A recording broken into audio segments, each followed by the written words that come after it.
और आपसे गुजारिश है कि वीडियो को लाइक एंड शेयर कीजिएगा। चैनल पर नए होंगे तो सब्सक्राइब करके बेल बटन को ऑल पे क्लिक कर लीजिएगा। चलिए शुरू करते हैं। और सबसे पहला क्वेश्चन हमारा देखिए यहाँ पे है, अफगानिस्तान लद्दाख की सीमा रेखा के दोस्तों लंबाई हमारी कितनी है, ये हमसे पूछा जा रहा है। तो देखिए हमारे जो भारत के पड़ोसी देश हैं उनकी सीमाओं के बारे में आपको यहाँ पे बताने वाला हूँ। फिलहाल इस क्वेश्चन का जो सही आंसर हो जाएगा वो हो जाएगा 106 किलोमीटर का। ठीक है, B is the right answer. सबसे कम, अगर आपसे पूछा जाएगा सबसे कम सीमा रेखा दोस्तों किसकी है, तो अफगानिस्तान की ही है। अब यहाँ पे आप देख सकते हैं सभी राज्यों का मैंने लगभग यहाँ पे लिया हुआ है। अब यहाँ से अगर हमसे बात की जाए, ये आपका जो पूरा हमारा जो स्थल सीमा है जो अलग अलग देशों के साथ हम साझा करते हैं, इसकी टोटल लंबाई हमसे काफ़ी बार पूछी जाती है। तो दोस्तों ये कितनी है, तो ये हो जाएगा 15,200 किलोमीटर का। ठीक है, और जो हमारी जो जलीय सीमा है दोस्तों, इसकी लंबाई अगर आपसे पूछी जाएगी तो दोस्तों ये हो जाएगी आपके 7516 किलोमीटर, कहीं कहीं 17 भी होता है ये। अब जैसे हमारा पड़ोसी देश है दोस्तों चाइना, इसके साथ हमारा कितना है दोस्तों, तो 3488 किलोमीटर की सीमा हम इसे साझा करते हैं। अफगानिस्तान के साथ देखिए 106 किलोमीटर का, पाकिस्तान के साथ 3323 किलोमीटर का सीमा साझा करते हैं। इस तरह दोस्तों जो नेपाल है इसके साथ 1751 किलोमीटर की सीमा रेखा, म्यांमार के साथ दोस्तों 1643 किलोमीटर की सीमा रेखा, और सबसे ज़्यादा बांग्लादेश के साथ साझा करते हैं जो कि 4096 किलोमीटर की सीमा रेखा हम लोग दोस्तों साझा करते हैं। ठीक है, इस प्रकार के प्रश्न बनते हैं। भूटान के साथ देखिए आपका 699 है, तो मैंने सारा आपको बता दिया, इसीलिए इसका PDF आप जरूर ले लीजिएगा, इसका रिवीजन आपके लिए बहुत ज़रूरी होगा। आगे बढ़ते हैं दोस्तों। भेल का पूर्ण रूप क्या है, फिलहाल तो यहाँ पे लिखा हुआ है डायरेक्टली, तो भारत हैवी इलेक्ट्रिकल लिमिटेड। दोस्तों बहुत बार प्रश्न आता है, जो कि दोस्तों भारत के महारत्न का इसे दर्जा प्राप्त है, जो कि भारत हैवी इलेक्ट्रिक लिमिटेड, जो इंजीनियरिंग विनिर्माण क्षेत्र की सबसे बड़ी कंपनियों में से एक है। और दोस्तों इसकी स्थापना के बारे में भी परीक्षा में पूछा जा चुका है, तो 1964 में दोस्तों इसे इस्टेब्लिश किया गया था। और वर्तमान में इसके जो भेल के अध्यक्ष और प्रबंध निदेशक हैं दोस्तों, MD हैं, वो कौन है, इनका नाम है नलिन सिंघल, याद रखिएगा। क्वेश्चन नंबर तीसरा बहुत इंपॉर्टेंट है, पेरिस ओलंपिक 2024 ने किसने महिलाओं के लिए 10 मीटर एयर पिस्टल राइफल में भारत के लिए दोस्तों पहला पदक जीता। जी हाँ दोस्तों, इनका नाम क्या था, तो इनका नाम था दोस्तों मनु भकर, मोस्ट इंपॉर्टेंट ना। तो पेरिस ओलंपिक 2024 में निशानेबाज मनु भकर ने चेटरॉक शूटिंग सेंटर महिलाओं के 10 मीटर एयर पिस्टल फाइनल में कांस्य पदक जीता, और पेरिस ओलंपिक 2024 में भारत का ये पहला पदक था। और मनु बकर किस राज्य से आती हैं, तो देखिए हरियाणा राज्य से आती है। अब देखिए प्रश्न बनेगा कि कुल कितने पदक भारत ने जीते, तो भारत ने देखिए कुल 6 पदक जीते थे, जिसमें नीरज चोपड़ा ने भाला फेंका था, इनको ही बस सिल्वर मिला है। बाकी मनु बकर, मनु और सरबजोत, और यहाँ पे स्वप्निल कुसाल ने भारतीय पुरुष हॉकी टीम, और अमन सहरावत, इन सभी 6 लोगों को दोस्तों कांस्य पदक मिला है। और भारत में कुल देखिए 6 पदक यहाँ पे जीते हैं, तो एकदम अच्छे से याद रखिएगा, प्रश्न आएगा। अगला क्वेश्चन देखिए, यूनेस्को ने किस राज्य के अहोम राजवंश के मोइदम्स को भारत के 43वें धरोहर के रूप में दोस्तों घोषित किया है। जी हाँ, सही आंसर की बात करेंगे तो दोस्तों ये असम का हो जाएगा, सी कर जाएगा ना। तो असम में देखिए अहोम वंश के 700 साल पुराने दफन टीलो मोइदन को यूनेस्को का देखिए विश्व धरोहर स्थल में शामिल किया गया, और ये भारत का देखिए जो कि 43वां स्थल भी बना था, मोस्ट इंपॉर्टेंट। चलिए याद रखिएगा, बहुत बार ये प्रश्न आया हुआ है।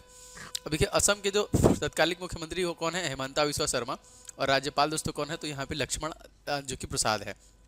इसी तरह हम अगर राजस्थान की बात करें तो राजस्थान के देखिए भजन लाल शर्मा है, और यहाँ के राज्यपाल दोस्तों हैं हरिभाऊ किशन राव वागड़े। ठीक है, कर्नाटक अगर आपसे पूछा जाएगा मुख्यमंत्री कौन है दोस्तों, तो ये हो जाएंगे आपके सिद्धारमैया, और केरल के दोस्तों कौन हो जाएंगे, तो ये हो जाएंगे पिनाराई विजयन। ठीक है, ये दोनों इंपॉर्टेंट है, याद रखिएगा।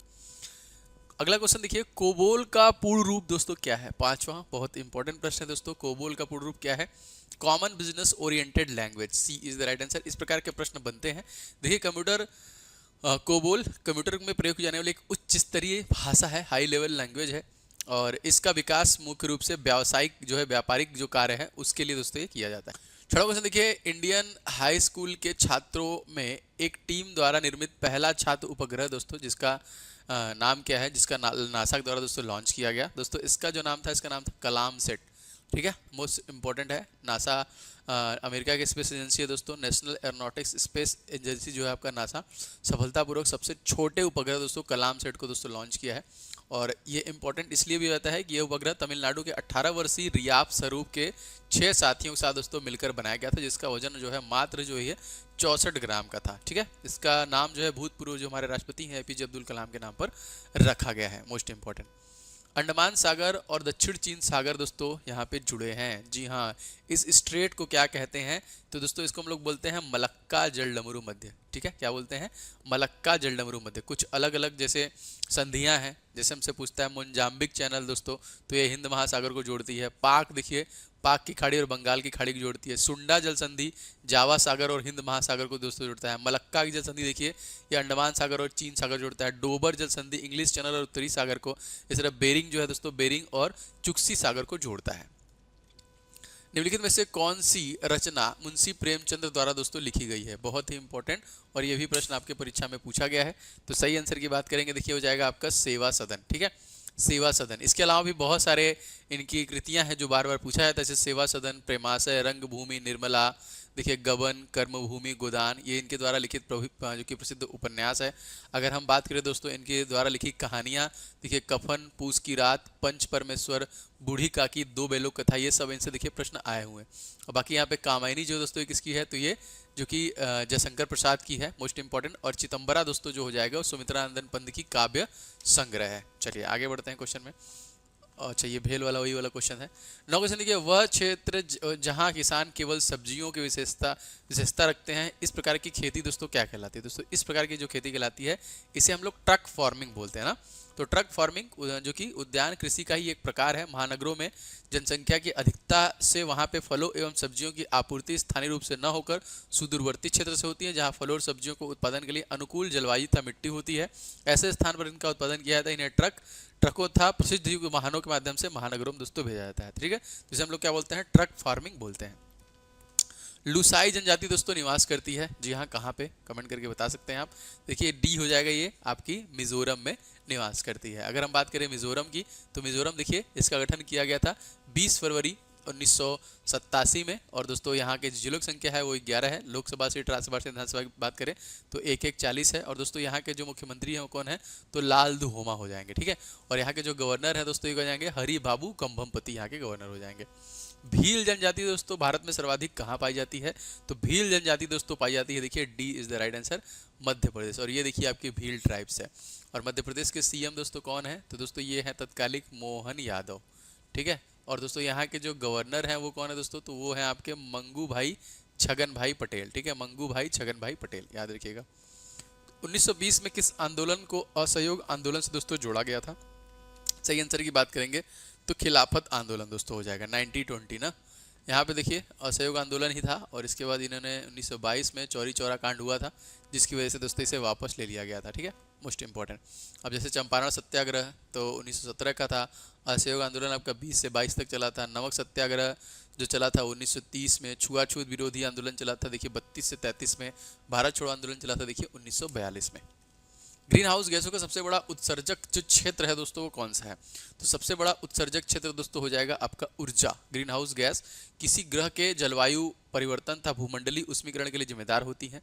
इन गैसों में carbon dioxide, nitrous oxide, methane, chlorofluorocarbon, जलवाष्प, ओजोन आदि प्रमुख रूप से दोस्तों शामिल होते हैं। सौर प्रणाली की खोज दोस्तों किसके द्वारा किया गया? ये प्रश्न आया हुआ है दोस्तों। तो कॉपरनिकस के द्वारा दोस्तों हमारी सौर प्रणाली खोजी गई थी ना। हमारा जो ये सोलर सिस्टम है, जैसे सन है, उसके बाद आपका बुध है, शुक्र है, पृथ्वी है, देखिए यहाँ पे मार्स है, जुपिटर है, सैटर्न है, यूरेनस है, नेपच्यून है, प्लूटो ग्रहों की सूची में 2006 से जो कि हटा दिया गया था ग्रहों की सूची से। जिनमें से किस ग्रह को दोस्तों पीला ग्रह कहते हैं? जी हाँ, सबसे बड़ा भी ग्रह यही है आपका। तो दोस्तों ये हो जाएगा आपका ए, बृहस्पति हो जाएगा आपका सबसे बड़ा ग्रह। जुपिटर देखिए यहाँ पे जो है ये सबसे बड़ा ग्रह आपका होता है। और सबसे कम घूर्णन काल दोस्तों 9 घंटा 55 मिनट ये लेता है। जैसे हमारी पृथ्वी 24 घंटे लेती है, 23 घंटे 56 मिनट का समय लेती है, इसी तरह ये अपने अक्ष पे घूमने में मात्र 10 घंटे का समय लेता है, मतलब बहुत तेज ये घूमता है। विश्व का सबसे लंबा रेल मार्ग दोस्तों कौन सा है? जी हाँ, ट्रांस साइबेरियन। आपने काफ़ी बार ये प्रश्न देखा होगा। ए इज राइट, सबसे लंबा हो जाएगा आपका।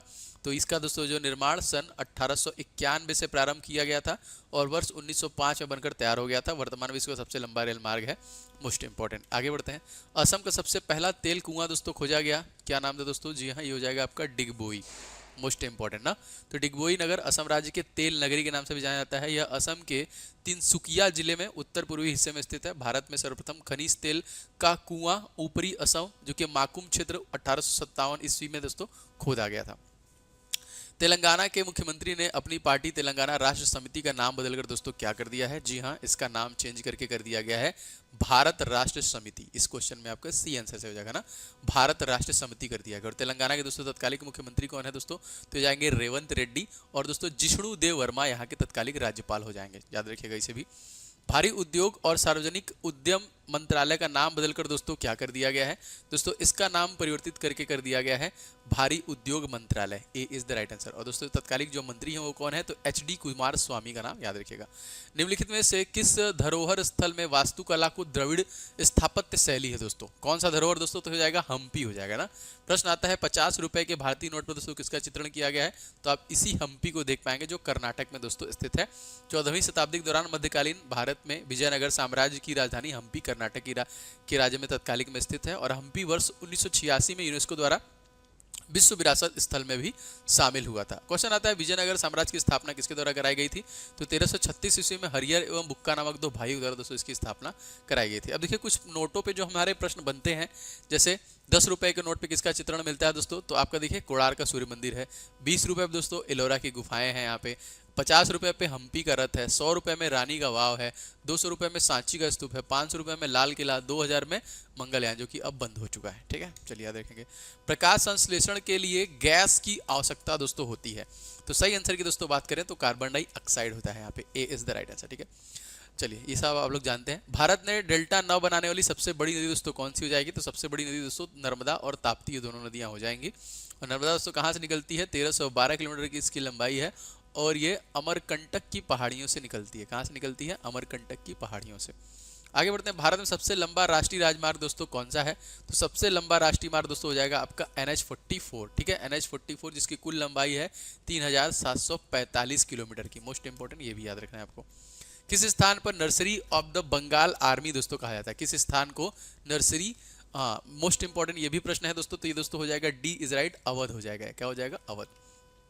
अवध प्रांत को देखिए हम लोग बोलते हैं nursery of the Bengal, Bengal army. अभी तक सबसे कम आयु वाले यूनिसेफ सद्भावना राजदूत दोस्तों बनाया गया है। किसे बनाया गया है? तो दोस्तों इनका नाम हो जाएगा मिली बॉबी ब्राउन को दोस्तों बनाया गया है। तो ये अगर आपसे पूछा जाएगा दोस्तों, तो ये जो यूनिसेफ है संयुक्त राष्ट्र अंतर्राष्ट्रीय बाल आपातकालीन कोष है। बच्चों के अधिकारों को बढ़ावा देने के लिए, उनकी रक्षा करने के लिए काम करने वाला दोस्तों एक संगठन है। यूनिसेफ की स्थापना दोस्तों हुई थी 1946 में संयुक्त राष्ट्र राहत पुनर्वास प्रशासन की द्वारा दोस्तों इसको किया गया था। और दोस्तों इसका मुख्यालय दोस्तों कहाँ पर है? तो दोस्तों ये हो जाएगा आपका न्यूयॉर्क शहर में। ठीक है, चलिए याद रखिएगा। और इसके कुछ इंपॉर्टेंट फैक्ट्स दो मैंने आपको बता दिया, याद रखिएगा। और दोस्तों इसी प्रकार के प्रश्न आपको डेली बेसिस पे दिए जाएंगे, तो आप बताइए 25 में से आपने कितने क्वेश्चन सही किए। वीडियो पसंद आया हो तो लाइक शेयर जरूर कीजिएगा। चैनल पर नए होंगे तो सब्सक्राइब करके बेल बटन दबा लेंगे, तो आपको क्लासेस के नोटिफिकेशन